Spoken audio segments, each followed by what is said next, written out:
I'm on one hell of a vampire trip right now. I'm watching Midnight Mass. I'm playing V Rising. I don't really go outside ever. Wait, am I a vampire? Anyway, here is some beginner tips for V Rising. Let's go. Let me know in the comments down below what other tips you have so we can all help each other out and all get better at this really enjoyable game. We'll start out with some basic stuff and then we'll get into a little bit of the nitty gritty. So as always, chapters are down below if you're looking for specific information. We'll start out with the very basic decision of picking a game mode. That's the first decision you make, is to pick a game mode and then a server. And there are three main options here, plus some custom variations if you're playing on a custom server. The first is PvE, which is player versus environment. So other players in the world can't kill you, they can't destroy your base, they can't steal your things. And the next is the standard PvP, where players can fight each other in the open world and they can raid each other's bases at specific times. So you can't do that all of the time. There are specific windows that you can do that. And then a variation on PvP, which is the full loot PvP or merciless PvP, which is essentially exactly the same, except whenever you die, you drop absolutely everything you're carrying, including your armor and weapons. If you start on a PvP server for the first hour, you can't PvP. So you do get a little bit of a window there where you can level up a bit and get some better gear. You can also join clans of up to 4 people, so you're not fighting alone in PvP servers, so there is some options there. And really the game mode choice is up to you, but you need to think about where you're going to place your base regardless of what kind of server you pick. And if you pick a server that's really full, you're going to miss out on a lot of the best base locations, especially in the early game areas, as well as being much harder to log into during peak hours. Like my 2 characters are on full servers and I couldn't get into both of them last night.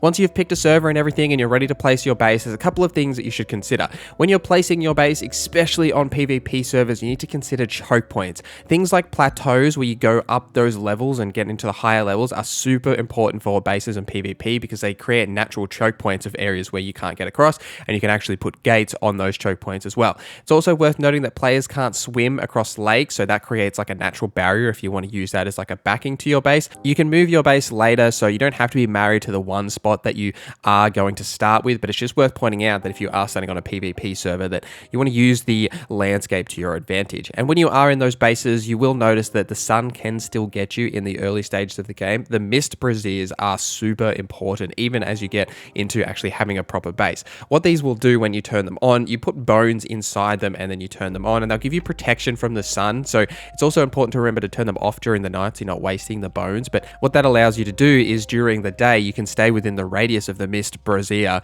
and upgrade your gear and use all of your crafting stations while not having to go out and explore the world during the sun, which can be dangerous in some situations. You won't need these once you get a proper castle with a roof on top, but they're still worth having surrounding your base so that you can extend the shadow so you won't have to worry about the sun in those areas, especially if you've got little places near your base where you can farm like trees and stone and those general resources. And speaking of those resources, let's get into crafting. And crafting is a huge part of this game. So you want to attack and collect like literally everything, especially copper and wood. They're highly important to upgrade your base and your gear in the early stages of the game. So anytime you see copper veins or wood, you want to make sure you're getting as much of these. Once you get copper weapons, you will get your first skill with weapons as well. So it's really important to upgrade your weapons to the copper tier as soon as you can. We'll talk about that a little bit more when we talk about combat, but when you're looking for resources, you can check locations on the map and it will show you what you can kind of find in those areas. You can destroy the barrels and other kind of general things around that area to get more of that resource as well. It doesn't just drop from defeating the enemies in those locations.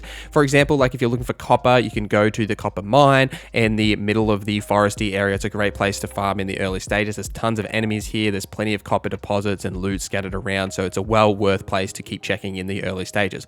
Blood essence is another super important resource, and you need this to keep your castle heart stocked. So your castle will expire if you don't put blood essence into the castle heart. So you want to keep that up so that you actually keep your castle existing and it doesn't just fall apart. You get blood essence from destroying creatures that have blood, and you can actually craft your own blood essence from the blood press once you unlock it. The blood altar as well is super important for crafting, not just for your upgrades, because you can unlock crafting stations and other crafting utility things from it. So you can get things like the tannery, which will allow you to turn animal hide into leather, and then leather can be used to craft yourself better armor. You will also unlock the vampire lockbox at a certain point, and once you have unlocked this, you absolutely want to put this down down, and it essentially acts as like a normal storage container, except that other players in PvP won't be able to unlock it even if they raid your base. So it will always stay locked, so you want to put your best things in a vampire lockbox. Just as a side note, every game should have a compulsive count button. Essentially what this does is if you click this button, it will store anything in the storage chest that you have in your inventory that's already in that storage chest. It is an amazing quality of life feature that I have no idea why no one thought of this before. It's absolutely brilliant and I love it. Moving on to the piercing sun. Now, being vampires, we already know that the sun is bad, right? You're going to be avoiding the sun as much as possible. During the night, you can freely explore as you see fit. During the day, you'll be dodging the sun by jumping between the shadows, and you can increase your sun resistance with potions as well as wearing a cape, which will allow you to spend a little bit more time in the sun. But essentially, you want to avoid the sun as much as possible. You don't want to be stuck fighting bosses or hard enemies in the sun because it can be a big challenge. There is also a thing called a blood moon. So sometimes at night, it will trigger this blood moon effect. And what this does is it boosts the current blood type effects that you have active by 20% and increases your movement speed by 10%. So essentially, it just makes you stronger. It's still a typical night, but it makes you stronger. So if there's a certain enemy that you really want to take on that's maybe just a little bit too strong, a blood moon is a perfect time to try and take on that enemy.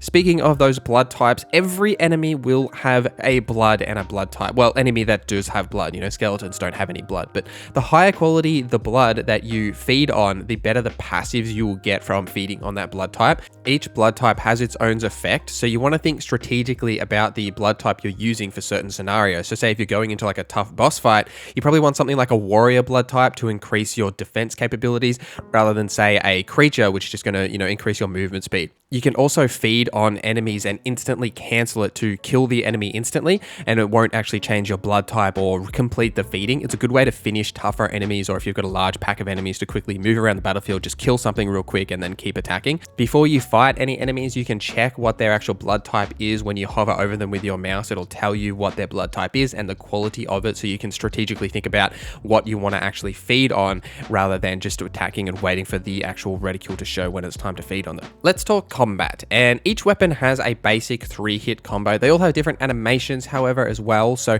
you won't be using the same animations for each of the weapons, and each of the weapons also have their own strengths. For the basic 4, for the sword, they are stronger against vegetation and thickets. For axes, they have a greater effect on wood. Spears have a greater effect on creatures, and maces have a greater effect on minerals and rocks. So make sure you're using the right weapon for the right scenario. In terms of combat, you can really just use whatever you like and you like the animations of.